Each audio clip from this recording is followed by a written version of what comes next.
àní mo gbà fún ọ mo gbà fún mo gbà fún Abnim travel ọba ni wọ́n ní tí ká ṣe fìsà òkè òkun.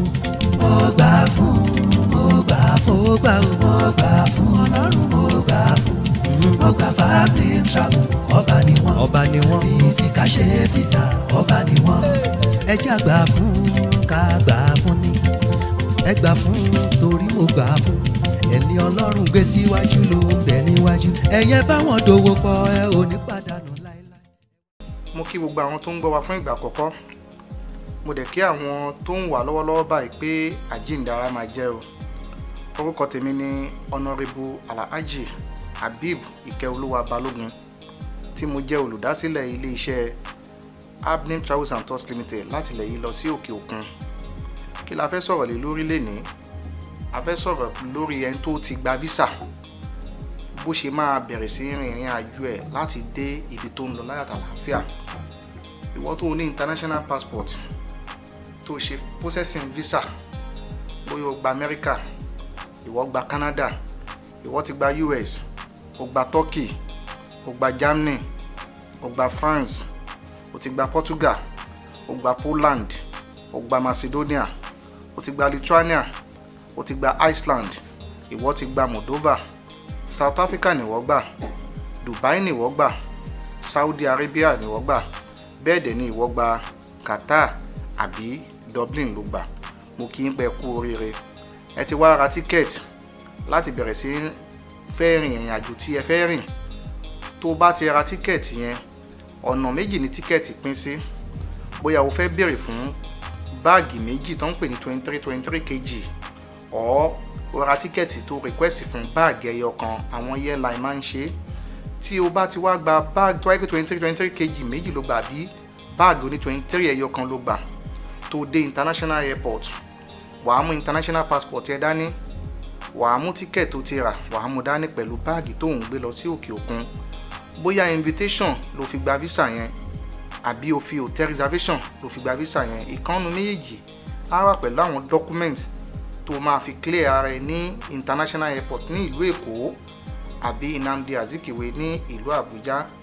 bẹ́ẹ̀ dẹ̀ ni àdẹ̀mọ́ gbogbo nǹkan tó ń lọ lọ́wọ́lọ́wọ́ báyìí wà ní láti ṣe COVID-19 test tí result ẹ gbọ́dọ̀ jẹ́ negative, wàá print ẹ̀ jáde.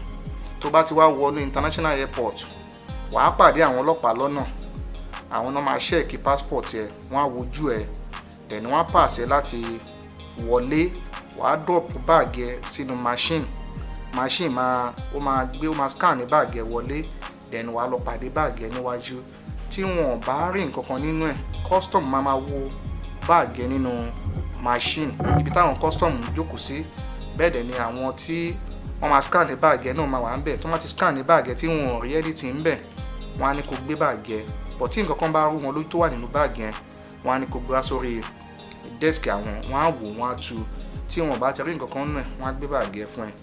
airline tó wá ń bá lọ, bóyá Turkey ló ń bá lọ, Turkish Airlines ló fẹ́ wọ̀, Virgin Atlantic ló fẹ́ wọ̀, Delta Airlines ló fẹ́ wọ̀, ìwọ fẹ́ wọ Lufthansa, ìwọ fẹ́ wọ Air France, KLM ni ìwọ book fún, South Africa Airlines ni ìwọ book fún, Air Pix ló wọ̀ láti wọ̀ lọ. wà wá béèrè counter tí wàá ṣe kíni, counter tí wàá ti lọ board ni wàá béèrè. tó bá ti wá dórí counter yẹn ẹ máa line up. tó bá yẹ pé fast tracking ló sanwó fún, business class ní ticket tó rà, o ò ní tò pẹ̀lú àwọn tó ra economy. business class àyè ọ̀tọ̀ ni wọ́n wà, àwọn tó ra economy àyè ọ̀tọ̀ ni wọ́n wà. tó yẹ pé business class ni wàá kọ̀ lọ sórí counter, wọ́n máa gba boarding pass, wọ́n máa gba ticket lọ́wọ́, wọ́n máa gba ticket yẹ, wọ́n á gba international passport yẹ, wọ́n á wo visa ẹ bóyá original ni àbí ayédèrú. tó dẹ̀ pé ìwọ ń lo passport ọ̀hún, wọ́n á scan ẹ̀ lórí system wọn. tán bá ti wá wò ó tán rí pé kò ṣe kíni ticket tó rà, tán ti kíni wọ́n á fún ẹ ní boarding pass. tán ti fún ẹ ní boarding pass, ó ti bọ́ sí ìpele láti lọ check-in kó máa lọ sínú plane. àwọn wo ni wàá pàdé lọ́nà? wàá pàdé immigration máa wo passport yẹ, wọ́n á wò lórí system bóyá kì í ṣe ayédèrú. ẹni tó bá kọ́kọ́ wò tó bá ti wò ó tó satisfy pẹ̀lú ẹ̀, ó máa pass ẹ̀ fún colleagues ẹ̀ kejì. ìyẹn á wò tó bá ti wò, ìyẹn máa stamp ẹ̀ jáde pé àwọn ti satisfy pé ó dàbọ̀, ó ti kúrò nínú Nàìjíríà nìyẹn. then wàá bọ́ sí ìpele míì, wọ́n á wà bọ́ bàtà ẹsẹ̀, wà báàgì tó bá gbé dání agbanú machine kọjá, then ìwọ náà wọnú machine. Tó bá ti wọnú machine tí ò sí nǹkankan, sáìnì pé bí a ò ní nǹkankan lára, bóyá bí àdá, bóyá bí ìbọn, bóyá bí cocaine, heroin, machine yẹn máa scan ẹ. Tí ò bá ti rí nǹkankan níbẹ̀, ó máa scan ẹ, wà wọnú machine yẹn, báàgì náà á jáde ńbẹ̀. Then tí wọ́n bá rí nǹkankan nínú báàgì ẹ náà, wọ́n á ní kó gbé báàgì ẹ, wọ́n á dẹ̀ yí kíni, wọ́n á ní kó káwọ́ sókè, wọ́n á ṣàṣẹ. Tó bá ti ṣàṣẹ, lẹ́yìn yẹn wà bọ́ sí ìpele custom. Custom máa béèrè lọ́wọ́ ẹ pé èlò ló mú dání tó mú lọ sí òkè òkun. Wọ́n á wo passport ẹ, wọ́n á béèrè owó tó mú dání.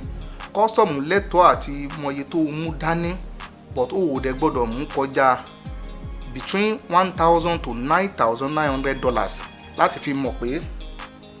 fi mọ̀ pé kì í ṣe money laundry.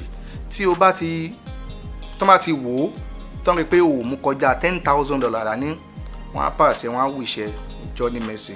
Then NDLA náà wà lẹ́gbẹ̀ẹ́ custom, àwọn náà máa ṣàṣẹ. Tó bá ti ṣàṣẹ, o ti bọ́ sí ìpele àti lọ ṣe kíni láti lọ wọ plane ni.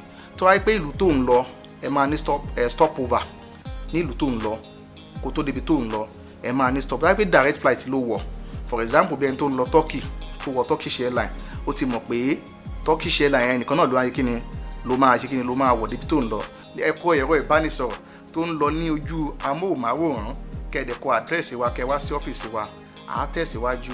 Ẹ ṣé púpọ̀. Orúkọ tèmi ni Honorable Alhaji ABEEB Balogun tí mo jẹ́ olùdásílẹ̀ ilé iṣẹ́ Abnim Travels and Tours Limited láti ilẹ̀ yìí lọ sí òkè òkun pé àjíǹde ara máa jẹ́ o. Ẹ ṣé púpọ̀. Àní mo gbà fún ọ, mo gbà fún Abnim Travel, ọba ni wọ́n ní tí ká ṣe fìsà òkè òkun. Mo gbà fún Ọlọ́run, mo gbà fún Abnim Travel, ọba ni wọ́n ní tí ká ṣe fìsà, ọba ni wọ́n. Ẹ jẹ́ àgbà fún ká gbà fún ni, ẹ gbà fún torí mo gbà fún. Ẹni Ọlọ́run gbé síwájú ló ń bẹ níwájú. Ẹ̀yẹ báwọn dòwò pọ̀, ẹ ò ní pàdánù láéláé. Ẹ wá ń bi mí pé kí ni fóònù nọ́mbà wọn, ẹ tún ń bi mí pé níbo ni ilé iṣẹ́ wọn. Ẹ já lọ sílùú Ẹ̀gbá o.